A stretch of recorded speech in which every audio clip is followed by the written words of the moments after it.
Hi guys, today we're going to continue with just one more example from yesterday's notes on clearing fractions. If you remember, yesterday we cleared fractions by multiplying each term by the LCM of the denominators, the least common multiple of the denominators. And today we're just going to look at one more example, that's example 3 from yesterday's notes. So what you want to do is you want to look at your denominators that you have. You have a 4 and a 6. And you want to find what's the least common multiple, the LCM of 4 and 6. So think to yourself, what number do 4 and 6 both go into, but what's the smallest possible number? And that number is 12.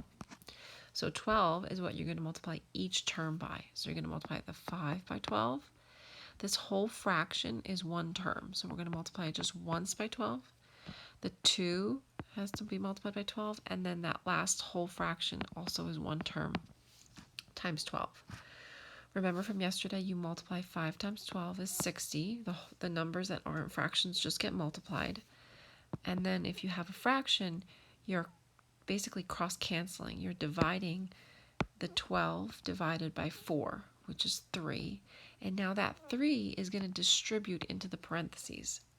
So there's invisible parentheses in your numerator. So 3 times 3m plus 1. And then equals 2 times 12 is 24. And then again, we're going to cross cancel. 12 divided by 6 is 2. And then just be really careful. I'm going to do this in red so that it stands out. It's not 2, it's actually negative 2. That is going to distribute into these two terms, that set of parentheses, 3 minus 2m.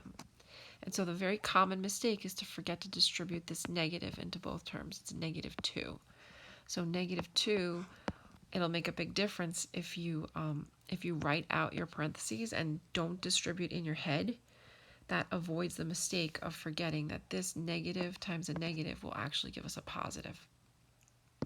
All right, so let me go through and solve the equation.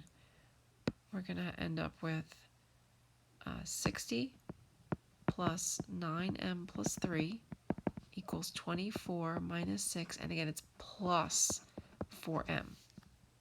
Okay, and on the left side, we're going to combine like terms. I have 9m plus 63.